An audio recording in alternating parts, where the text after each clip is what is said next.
আজকের গল্প দুষ্টু ডানপিঠে কেলটুরাম। বদলাপুর গ্রামে বাস করত একটি ছোট্ট ছেলে। সে ছোট থেকেই খুবই ডানপিটে ছিল।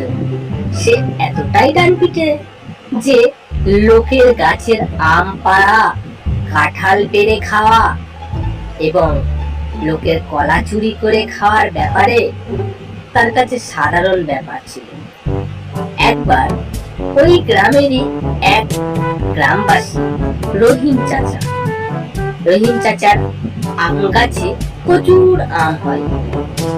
কেলটুরাম রোজ 2-4টে করে আম পেড়ে চুরি করে খেত। রহিম চাচার ঘরের পেছনেই ছিল আম গাছটা। ঘরের চালে ওঠার মই বেয়ে সে চালে উঠত এবং আম পেড়ে নিয়ে নিচে চলে আসত। রহিম চাচার নজরে রাখছিল। সে বলতো, কি ব্যাপার, প্রত্যেক দিন 2-4টে করে আম ফাঁকা হয়ে যাচ্ছে, অথচ নিচে পড়ে থাকে না, কোথায় যায়? তাই সে রহিম চাচা লুকিয়ে রইল, কে চুরি করে। যেই না ঠিক তেমন রহিম চাচা ধরার জন্য লুকিয়ে আছে। ঠিক সেই সময় কেলটুরাম আম পাড়তে আসে। যেই না মই বেয়ে চালে উঠেছে, অমনি রহিম চাচা গিয়ে মইটা সরিয়ে নেয়। কেলটুরাম তা জানতেও পারে না।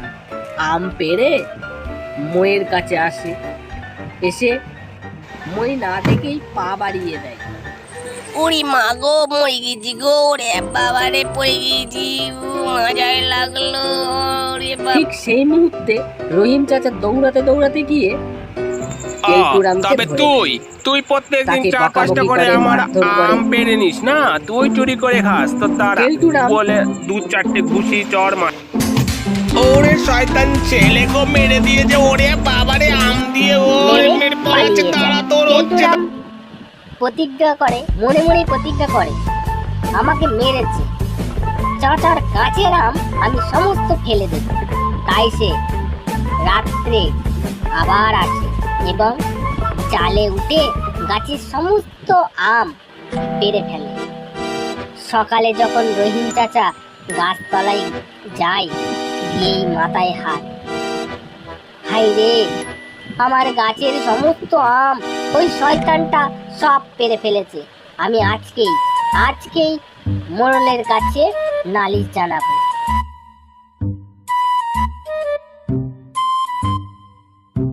রহিম চাচা পরের দিনই মোড়লের কাছে গিয়ে নালিশ জানাই। এরকমই আর এক চাচা, যার নাম করিম চাচার একটা সুন্দর কলা বাগান ছিল। প্রায় সেই কলা বাগানে কেলটুরাম প্রায় পাকা কলাগুলো পেড়ে ছিঁড়ে খেয়ে নিত।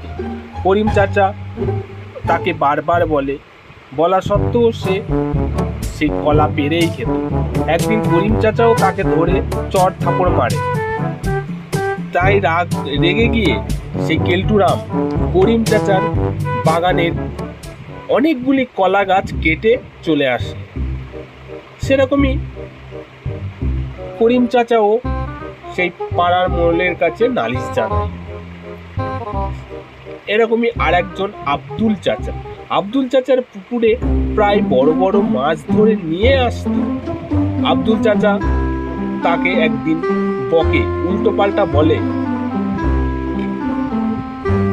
আব্দুল চাচাও মোড়লের কাছে নালিশ করে। আর একজন লতিফ মিয়ার বাড়িতে একটি বাতাবি লেবু গাছ ছিল। সেই লেবু চুরি করে খেত কেলটুরাম। যখন সেরকমই এক সন্ধেবেলায় কেলটুরাম গাছে ওঠে। লতিফ মিয়ার বাড়িতে লেবু গাছে যেমনি গাছে ওঠে, অমনি লতিফ মিয়ার বউ দেখে ফেলে এবং ঝাঁটা নিয়ে তেড়ে আসে।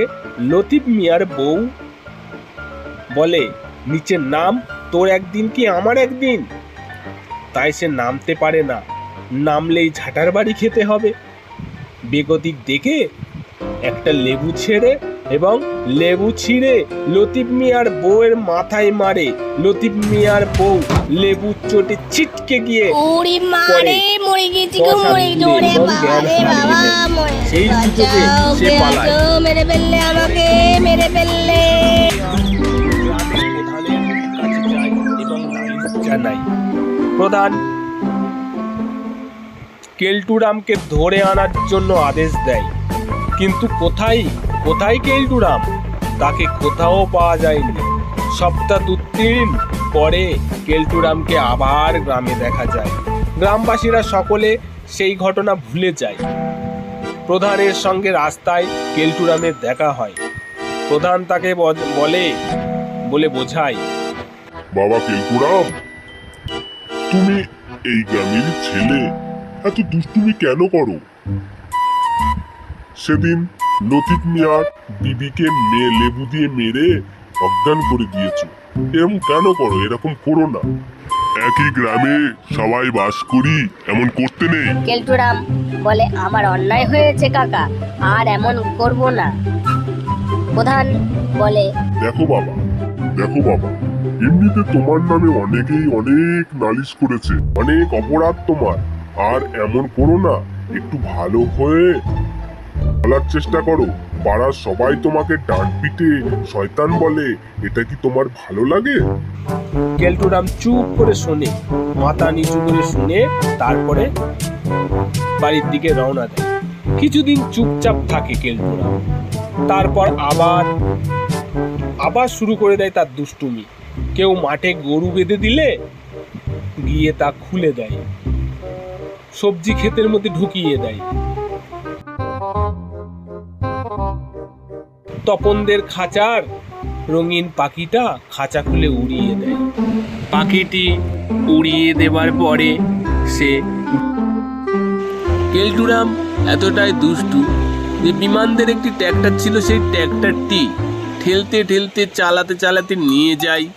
সারা মাঠ সারাদিন চষে বেড়ায় এবং অবশেষে সেই ট্র্যাক্টরটি জলের মধ্যে নামিয়ে দিয়ে চলে যায়। এমনই দুষ্টুমি বুদ্ধিতে কেলটুরাম অভ্যস্ত।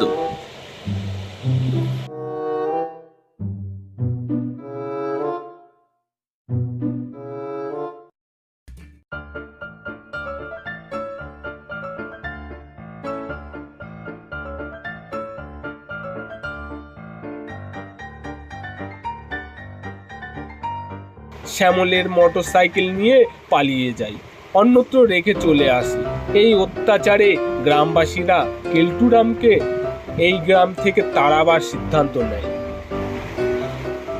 কেলটুরামকে প্রধান আবারও বোঝায়। কেলটুরাম প্রধানের কথায় বেশ কিছুদিন দুষ্টুমি বন্ধ করে দেয়। প্রধান বলে, দেখো বাবা, তোমাকে লাস্ট বারের মতো সাবধান করছি, এরপর এই রকম দুষ্টুমি আমি মেনে নেব না, তোমাকে এই গ্রাম থেকে বহিষ্কার করে দেব। কেলটুরাম রেগে গিয়ে পথে পড়ে থাকা গোবর তুলে প্রধানের মুখে মারে ঠাপাস করে। শয়তান ছেলে, হ্যাঁ, তো দাঁড়া, তো ধরতে পারি, তোর এই গ্রামে আমি থাকি দিচ্ছি, দাঁড়া তুই শয়তান ছেলে একটা, হ্যাঁ। মেরেই পালিয়ে যায়। তারপর থেকে কেলটুরামকে মাস কয়েক আর এই গ্রামে দেখা যায়নি।